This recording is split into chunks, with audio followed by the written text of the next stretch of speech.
The email showed up on a Tuesday mid-morning. It came without fanfare. No urgent subject line, no red flag, just a quiet line in my inbox, final transfer, Elm & Co.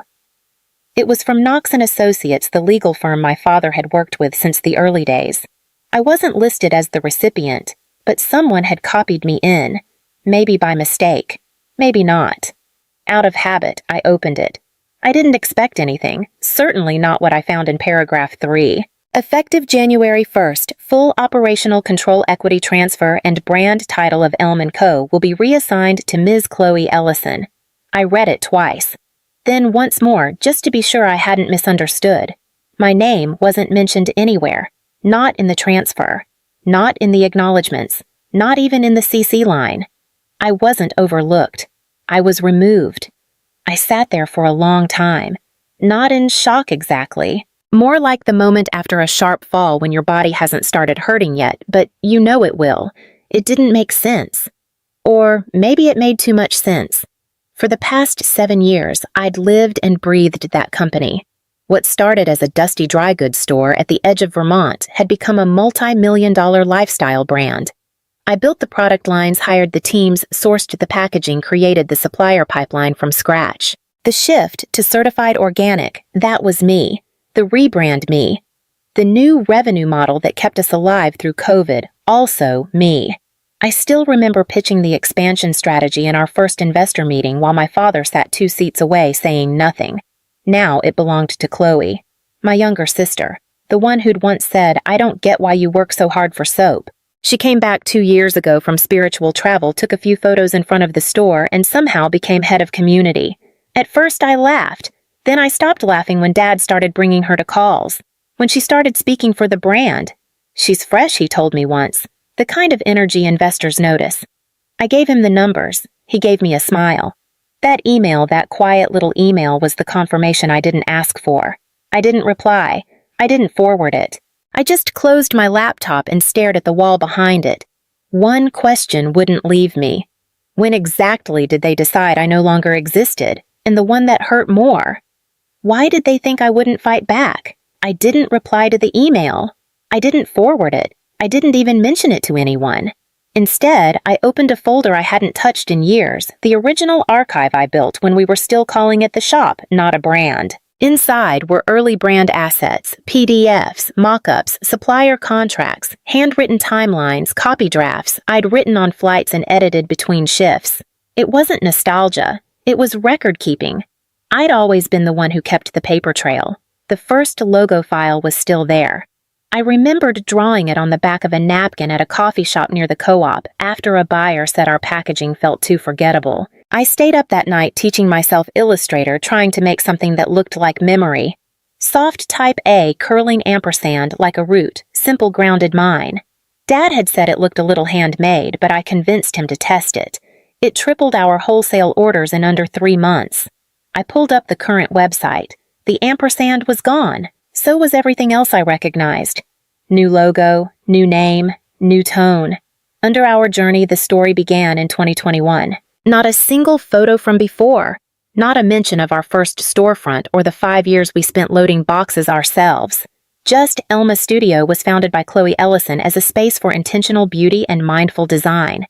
I searched for my name. It wasn't there. I checked the blog archive media mentions the press section. Nothing. The interview I did with our first national stockist gone. The local article where I explained our early product sourcing process not linked. Even my quote about small rituals, the one that used to be printed on the inside flap of every box replaced by a line from Chloe. I want every product to feel like light in your hands. I opened Chloe's LinkedIn. She had updated her title, founder and CEO, Elma Studio. Public speaker, brand visionary. In one video clip, she held up the bar soap I spent 3 winters perfecting, the one we used to call Snow Day. She smiled and said, "This one's my favorite. I made it for my mom." I watched in silence as she described the scent like it came from her childhood, not mine. They hadn't just taken the business.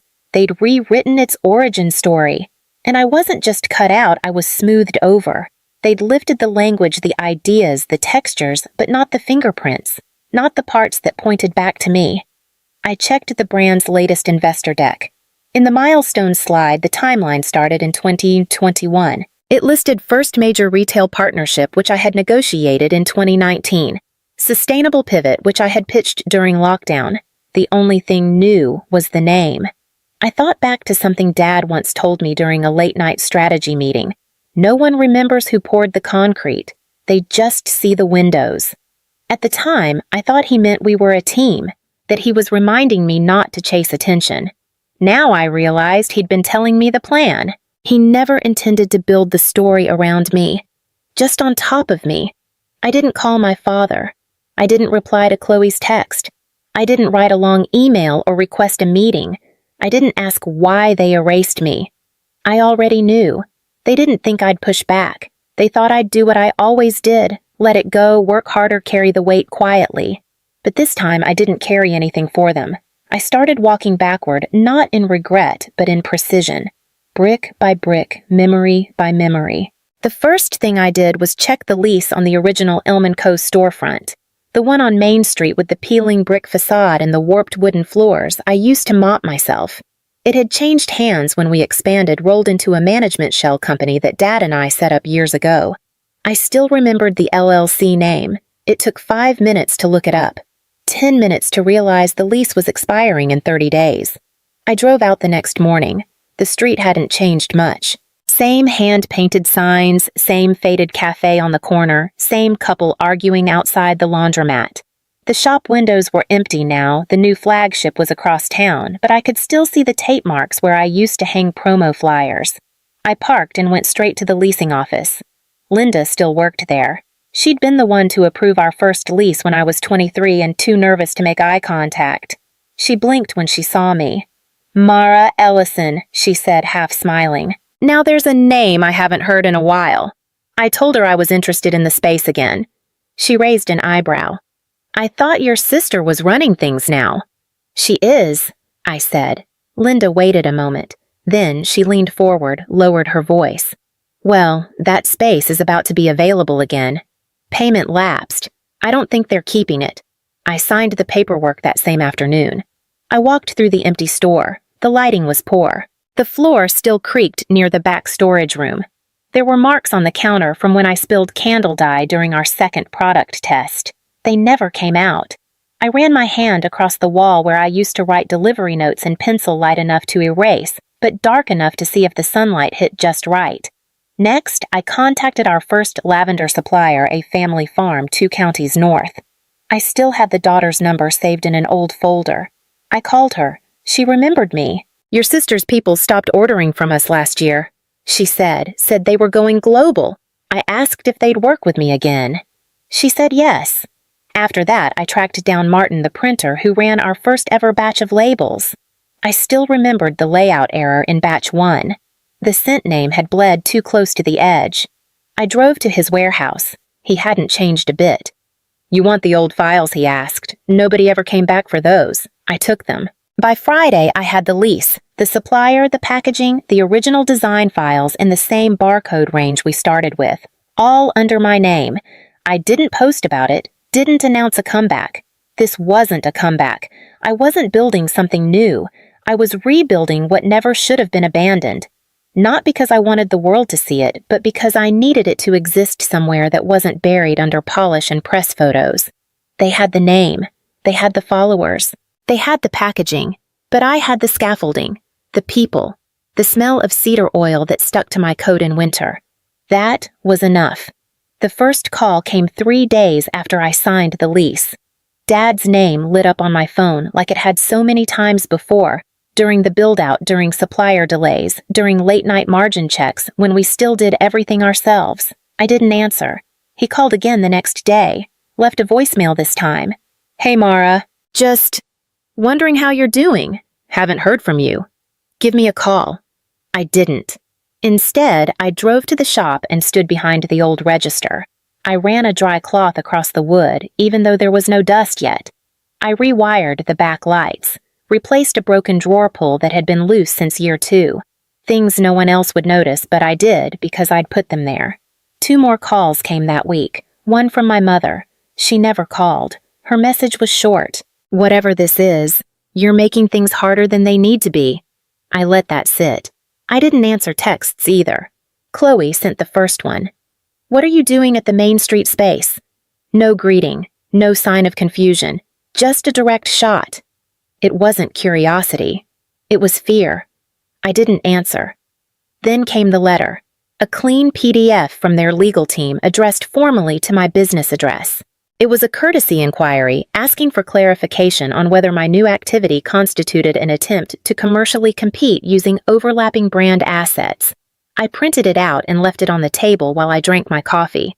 I read it again slowly, this time aloud, to see how it sounded. Then I replied. 1 page. Simple. The physical property at 118 Main Street, as well as product formulations, visual design templates, and original copy language were developed and filed under my name between 2016 and 2020. Any overlap results from your continued use of materials that predate current leadership. Please direct future communication to counsel. I mailed it. Certified, tracked. After that, the calls stopped for a few days. Then, Chloe showed up in person. I was restocking tea tins on the back wall when I heard the door open. She walked in like she'd been sent, clean lines, polished voice. "Mara," she said, "we need to talk." I stood, wiped my hands. "You're here now?" I asked. "After 2 years of talking for me?" She didn't answer that. She looked around the store. "You're rebuilding it. I'm remembering it," I said. She exhaled, frustrated or maybe just unsure. "Dad says you're trying to take it all down." I looked at her, really looked. She wasn't afraid of me. She was afraid I'd make people remember the version of the story where she wasn't there. "I'm not trying to take it down," I said. "I'm just taking back the parts you didn't know were real." She didn't respond. She left without touching anything. And I went back to shelving tins 1 row at a time. They didn't take me seriously. Not really. Even after I reopened the old store, even after I stocked the shelves with familiar shapes and scents, even after I stood behind the same counter they had once called too small town for a national brand, they thought I was making noise, symbolic protest, a message from the bitter sister who didn't move on. Maybe they expected me to lash out, demand a seat back at the table, but I wasn't interested in their table. I had already built the floor they put it on. I just needed them to remember that. The second legal letter came by mail, signed by an attorney I didn't recognize. It wasn't friendly. It accused me of infringing on intellectual property product names, scent formulas, packaging layouts. They said my new store caused confusion with their current brand identity. It was dressed up in legal terms, but the message was simple. You're trespassing on what we built. What they didn't realize was that I never left. I didn't panic. I didn't even get angry. I walked to the back office, opened the file drawer marked Legal, 2016, and pulled out the documents they forgot existed. There, it was a notarized agreement signed by my father and me listing every original formulation, every visual layout, every written phrase used in our first 3 years. Ownership mine. It wasn't just a creative folder, it was the foundation, and they never transferred it. Back then, Dad told me we didn't need to hire a lawyer. Said it was better if I held the original documents until we figure out how big this gets. We never followed up, and they never asked for the transfer. So I filed everything under my name, quietly, permanently. I put together a reply. 1 packet. Neat, thorough, annotated. I listed what I owned, the lavender and citrus blend we called Rainlight, the original Ritual Care tagline they still printed on boxes, the layout templates I created in PowerPoint when we couldn't afford a designer. I cited registration numbers, included timelines, then I added 1 sentence centered and bold. You have 14 calendar days to discontinue use of the attached intellectual property. Failure to comply will constitute willful infringement under federal law. I sent it by courier. Certified. No email, no heads up. 4 days passed. Then 7. On the 9th day, a junior lawyer from their side called and asked if I'd consider a licensing agreement. Legacy partnership, he called it. Said they wanted to honor the roots. I said no. Politely. No explanation. Just no. Day 12. Chloe posted a video. She stood in a neutral-toned studio with soft music playing behind her.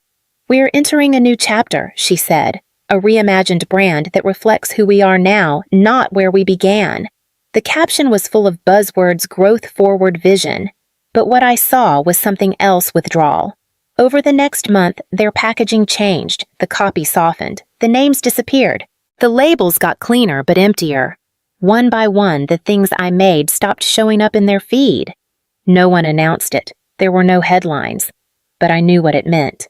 I didn't sue. I didn't go public. I didn't send a final message or leak a single file. I just watched as they erased what they once took quietly and completely, because they no longer had the right to hold it. I never wanted to destroy what they built. I only wanted them to stop building it on top of me. The rebrand happened quietly. No public apology, no announcement of rights transferred or names removed. Just new packaging, new language, a reshuffled website. Elma Studio became Studio Elma. The shelves looked cleaner. The copy sounded vaguer. The core faded. They moved on, and I let them. I didn't respond to the lawyer's final offer. I didn't check the trademark filings to see how much they had changed. I didn't walk past the flagship store again. I didn't need to. What mattered wasn't whether people knew what I did. It was that they couldn't pretend I hadn't done it. About a month later, a package arrived at the store. No return address. Inside was the black moleskin notebook I thought I lost in year 3, the one I filled with scent ratios, price projections, small sketches in the margins. On the inside cover in my handwriting was a line I wrote during a snowstorm when we couldn't afford a generator and worked by candlelight. If we ever forget how this started, we lose the right to say what it is. There was no note, but the postmark said Portland. I put the notebook in the drawer under the register. Not to keep it safe, just to keep it near. That spring, the shop filled slowly. A few locals remembered it. A college student wandered in looking for something for her mother. An older man recognized the smell and said, "Didn't this place used to carry that cedar soap?" I nodded. "We still do." He smiled, picked up a bar, held it to his nose. "Smells like the old days." I didn't explain. Didn't need to. I restocked the shelves, cleaned the back room, replanted the herb box near the window. I ordered another round of labels, same design. No logo this time. No tagline. One morning as I was opening up, a woman stood outside the door. She hesitated before coming in. She looked around, slowly touched the wooden counter, scanned the shelves like she was looking for something she couldn't name. After a while, she asked, "Is this new?" I smiled. "Not really." She nodded. "Bought a candle. Didn't ask for a bag." As she left, she paused and said, "It feels like something that remembers. And maybe that's all I ever wanted. Not credit, not revenge, not even recognition. Just a place where the version of the story I lived, the one I built, was still alive, untouched by edits. Something that remembered.